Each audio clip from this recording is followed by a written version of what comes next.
বানাবো কড়াইশুঁটির কচুরি, আর তার সাথে ছোলার ডাল বা আলুর দম না হলে কি আর জমে। তাই আজ আমি আপনাদের সাথে শেয়ার করব এই শীতের নতুন আলুর গ্রেভি আলুর দম আর কড়াইশুঁটির কচুরি।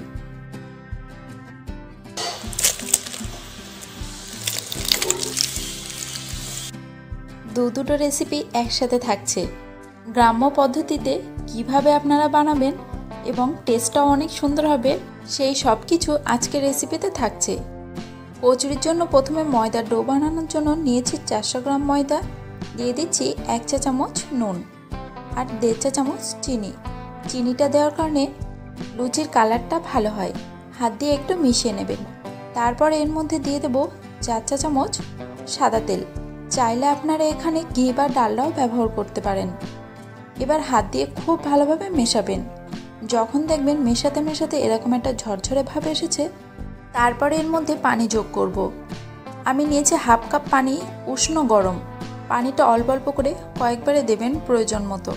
অনেকটা সময় নিয়ে হাত দিয়ে মাখতে মাখতে যখন দেখবেন একটা স্মুথ ডো তৈরি হয়েছে, তখন এর উপর থেকে একটু তেল দিয়ে মাখিয়ে ঢাকা দিয়ে রাখবো 1 ঘন্টার মতো। এবার এদিকে নিয়েছি কড়াইশুঁটি 500 গ্রাম, আমি আগে থেকে ছাড়িয়ে রেখেছিলাম। আমি এটাকে প্রথমে সিদ্ধ করে নেব। দিয়ে দিচ্ছি 1 কাপ মতো পানি। তারপর মটরশুঁটিগুলো এর মধ্যে দিয়ে দিলাম। দিয়ে দিচ্ছি 2টো কাঁচা লঙ্কা আর 1 টুকরো আদা, 2 চা চামচ নুন। তারপর মিডিয়াম টু হাই আঁচে ঢাকা দিয়ে রাখবো 10 মিনিটের জন্য। 80% মতো সিদ্ধ করে নেব। আপনারা চাইলে এটা সিদ্ধ নাও করতে পারেন, কাঁচা অবস্থায় ব্লেন্ড করে নিতে পারেন। কিন্তু সিদ্ধ করলে কি হয়, মটরশুঁটির যে একটা কাঁচা গন্ধ থাকে সেটা চলে যায়। ছেঁকে তুলে নিয়ে ঠান্ডা করতে দেব। এবার শুকনো কড়াইতে দিয়ে দিচ্ছি গোলমরিচ, পোস্ত, ধনে, জিরে, এলাচ, দারচিনি আর লবঙ্গ। এই মশলাগুলো আমি আলুর দমের জন্য বানাচ্ছি। আগে আলুর দমটা বানিয়ে নিয়ে শেষে লুচিটা বানাবো। 2 মিনিট মতো নাড়াচাড়া করে নামিয়ে নেবেন। শীতের নতুন ছোট ছোট আলু নিয়েছি 800 গ্রাম। আগে থেকে প্রেসার কুকারে নুন দিয়ে সিদ্ধ করে রেখেছিলাম 80% মতো। কাঁটা চামচের সাহায্যে এরকম করে নিলে কি হয়, যখন আমি আলুটা রান্না করব ভালোভাবে মশলাগুলো পৌঁছাবে। এবার একটা কড়াইতে দিয়ে দিলাম 5 টেবিল চামচ মতো সর্ষের তেল। তারপর এর মধ্যে সিদ্ধ করা আলু ভেজে নেব। দিয়ে দিচ্ছি 1 চা চামচ হলুদ, হাফ চা চামচ কাশ্মীরি লঙ্কার গুঁড়ো। এবার নাড়াচাড়া করে ভাজবেন যতক্ষণ না লাল হয়। সিদ্ধ করার সময় যেহেতু নুন দিয়েছিলাম, তাই ভাজার সময় আর দিলাম না। আলুগুলো তুলে নেবেন। এরপর এই একই তেলে দিয়ে দিচ্ছি 3টি শুকনো লঙ্কা, মাঝখান থেকে একটু এরকম চিড়ে দেবেন। তারপর এর মধ্যে দিচ্ছি 3টে তেজপাতা। একটু খেয়ালবশত আমার উনানের আঁচ অনেক জোর আঁচ হয়ে গিয়েছিল, যার জন্য তেলটা অনেক ধোঁয়াটা হয়ে গিয়েছে। এর মধ্যে দিয়ে দিলাম আগে থেকে বেটে রাখা পেঁয়াজ হাফ কাপ। পেঁয়াজ দিয়ে কিছুক্ষণ নাড়াচাড়া করবেন। তারপর এর মধ্যে দিয়ে দিচ্ছি 2 চা চামচ বেটে রাখা রসুন। যারা নিরামিষ রান্না করতে চান তারা এক্ষেত্রে পেঁয়াজ রসুন স্কিপ করতে পারেন। এবার এর মধ্যে দিয়ে দিলাম 1 কাপ বেটে রাখা টমেটো। কিছুক্ষণ খুব ভালোভাবে নাড়াচাড়া করে দিয়ে দেব বেটে রাখা আদা 3 চা চামচ। এবার এই সব মশলাগুলো খুব ভালোভাবে কষিয়ে নেবেন যতক্ষণ না কাঁচা গন্ধটা যায়। এইটা অনেকটা সময় নিয়ে এই কাজটা করবেন। তারপর এর মধ্যে দিয়ে দিচ্ছি 1.5 চা চামচ হলুদের গুঁড়ো, 1 চা চামচ লঙ্কার গুঁড়ো আর স্বাদ মতো নুন। দিয়ে দিচ্ছি 2 চা চামচ চিনি। চিনিটা তেলে দিলে আর লঙ্কা হলুদ সবগুলো যদি তেলে দেওয়া হয় কালারটা সুন্দর হয়। খুব ভালোভাবে কষাবেন মিডিয়াম ফ্লেমে 5 মিনিট মতো। তারপর দিয়ে দেবো আগে থেকে বেটে রাখা পোস্ত আর কাজু বাদাম 3 টেবিল চামচ। আমি পোস্ত আর কাজু বাদাম ভিজিয়ে রেখেছিলাম 10 থেকে 15 মিনিট, তারপর সেটাকে ব্লেন্ড করে নিয়েছি। এবার সব মশলাগুলোকে খুব ভালোভাবে কষাবেন কিছুক্ষণ সময় নিয়ে। তারপর একটু সামান্য পানি দিয়ে কষিয়ে আবারও দিয়ে দিলাম 2 কাপ মতো পানি। তারপর মশলার সাথে পানিটা মিশিয়ে নিয়ে রেখে দেবেন ফুটে ওঠা পর্যন্ত। ভালোভাবে ফুটে উঠলে এর মধ্যে দিয়ে দেবো ভেজে রাখা আলু। বাটির গায়ে আলু ভাজার যে তেল লেগেছিল সেটা এর মধ্যে দিয়ে দেবেন।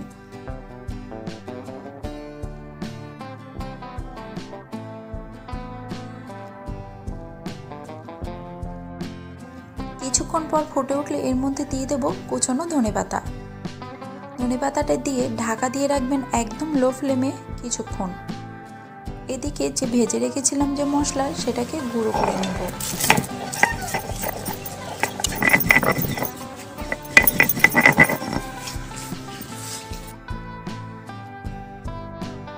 কড়াইয়ের ঢাকাটা তুলে একটু নেড়ে দেবেন। যেহেতু মশলাটা অনেকটা গ্রেভি হয়ে এসেছে, তাই তলায় লেগে যাওয়ার ভয় থাকে। মাঝে মাঝে খুন্তি দিয়ে নেড়ে দেবেন। এবার গুঁড়ো করে রাখা মশলা কিছুটা দিয়ে দিলাম। তারপর উপর থেকে আবারও একটু ধনেপাতা ছড়িয়ে দিলাম। আমি যতটা মশলা গুঁড়ো করেছিলাম ততটা মশলা আমার লাগেনি, আপনারা প্রয়োজন মতো দিয়ে দেবেন। এবার একটু নাড়াচাড়া করে কিছুক্ষণ পর উপর থেকে 2 চা চামচ ঘি দিলাম, যেটা আপনারা চাইলে নাও দিতে পারেন। তারপর কিছুক্ষণ নাড়াচাড়া করবেন। এরকম ভালোভাবে গ্রেভি হয়ে আসলে নামিয়ে নেবেন। এবার মটরশুঁটিটাকে আমি বেটে নেব।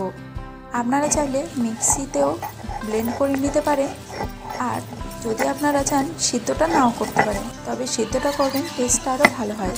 আর কাঁচা লঙ্কা আদা আপনারা চাইলে কাঁচাও দিয়ে দিতে পারেন। আমি তেলেও একটু আদা দেব, আর আগে থেকেও সিদ্ধ করে রেখেছিলাম। এবার একটা কড়াইতে দিয়ে দিচ্ছি 2 চা চামচ ঘি।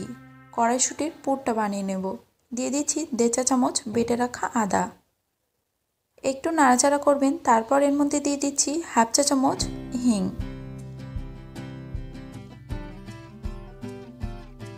এবার বেটে রাখা মটরশুঁটি দিয়ে দিলাম। খুব ভালোভাবে নাড়াচাড়া করবেন। কিছুক্ষণ নাড়াচাড়া করে এর মধ্যে দিয়ে দেব 2 চা চামচ ধনের গুঁড়ো আর জিরের গুঁড়ো। একটু নাড়াচাড়া করে মিশিয়ে নিয়ে এর মধ্যে দিয়ে দিচ্ছি সামান্য একটু পানি। পানিটা দেওয়ার কারণ পুরটা অনেকটা আঠালো ভাব এসেছিল, যার জন্য মশলার সাথে ভালোভাবে মিশছিল না। দিয়ে দিলাম 1 চা চামচ চিনি আর 1/4 চামচ নুন। খুব ভালোভাবে মিশিয়ে নেবেন। এই সময় আঁচ মিডিয়াম টু লো রাখবেন। দিয়ে দিলাম 3 টেবিল চামচ ছাতু। ছাতুটা চাইলে আপনারা নাও দিতে পারেন, তবে দিলে এর টেস্টটা আরও বেশি সুন্দর হয়। যখন দেখবেন পুরটা কড়ার গা থেকে ছেড়ে আসছে, তখন নামিয়ে নেবেন। একটা থালায় নিয়ে ঠান্ডা করে নেব। তারপর হাত দিয়ে একটু ভালোভাবে ম্যাশ করে নেবেন। তারপর পুরটাকে হাত দিয়ে এরকম ছোট ছোট বল আকারের করে রাখবো। এরকমভাবে আগে থেকে করে রাখলে কি হবে, প্রত্যেকটা লুচির মধ্যে সমানভাবে পুরটা যাবে। এবার ময়দার ডোটা নিয়ে কিছুক্ষণ এরকমভাবে মেখে নেবেন। তারপর এর থেকে লেচি কেটে নেব। সাধারণ লুচি কাটা হয় সেরকমই নেব, তার থেকে সামান্য একটু বড়। এরকম একটা সাইজ করে নেবেন। প্রত্যেকটা একইভাবে কেটে নিয়ে ঢাকা দিয়ে রাখবেন। এবারে মটরশুঁটির কচুরিটা পুর ভরে বেলে দেখাবো। প্রথমে একটু গোল করে নেবেন, তারপরে হাতের সাহায্যে যেরকমটা আমি দেখাচ্ছি এরকমভাবে নেবেন। এই সময় খেয়াল রাখবেন যেন সাইডটা পাতলা হয় এবং মাঝখানটা একটু পুরু থাকে, তাহলে কি হবে, পুরটা বেরিয়ে যাওয়ার ভয় থাকবে না। তারপর এর মধ্যে গোল করে রাখা পুরটা দিয়ে দিলাম এবং আমি যেমনটা দেখাচ্ছি এভাবে মুড়ে নেবেন। মুখটা খুব ভালোভাবে চেপে দেবেন, আর খেয়াল রাখবেন যেন এর 2 পিঠটা সমানভাবে পুরু থাকে। তারপরে খুব আলতো হাতে চেপে গোল করে রেখে দেব। আমি প্রত্যেকটা লেচি একইভাবে পুর ভরে নেব। এবার আপনাদেরকে বেলে দেখাবো। বেলার আগে হাত দিয়ে এরকমভাবে নিলে কি হয়, তাহলে বেলতে সুবিধা হয়। সামান্য একটু তেল দিয়ে খুব ভালোভাবে এরকম যতটা হাত দিয়ে করা যায় নেবেন। তারপরে বেলে নেব। খুব আলতো হাতে বেলবেন যাতে পুরটা বেরিয়ে না যায়। আর আমি যেমনভাবে দেখালাম এইভাবে যদি বানান, আশা করছি আপনাদের পুর বেরিয়ে যাওয়ার ভয় থাকবে না। খুব আলতো হাতে গোল করে নেবেন। এবার এটাকে ভেজে নেব। এদিকে কড়াইতে তেল বসিয়ে রেখেছিলাম। মাঝামাঝি গরম তেলে লেচিটাকে দেবেন। এই সময় খেয়াল রাখবেন তেলটা যেন খুব বেশি গরম না হয়। মিডিয়াম গরম তেলে দেবেন এবং লো টু মিডিয়াম হিটে এটাকে ভাজতে থাকবেন। খুব বেশি জোর আছে ভাজলে কি হবে, ভিতরটা কাঁচা থাকবে এবং মচমচে ভাবটাও আসবে না। সাইড থেকে এরকমভাবে তেল খুন্তির সাহায্যে দেবেন, তাহলে পুরো সব সাইডটা সমানভাবে ভাজা হয়। তেলটা একটানা দিতে থাকবেন। এবার কিছুক্ষণ বাদে বাদে উল্টে মোটামুটি লাল হলে তুলে নেবেন। একইভাবে প্রত্যেকটা কচুরি ভেজে নেব।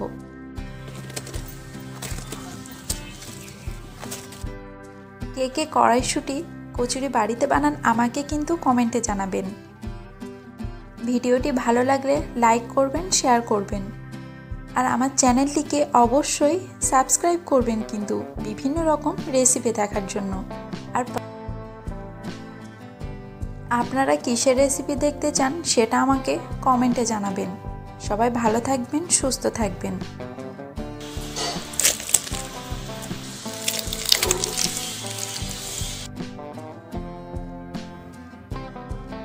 দেখা হবে পরবর্তী নতুন কোনো ভিডিওতে।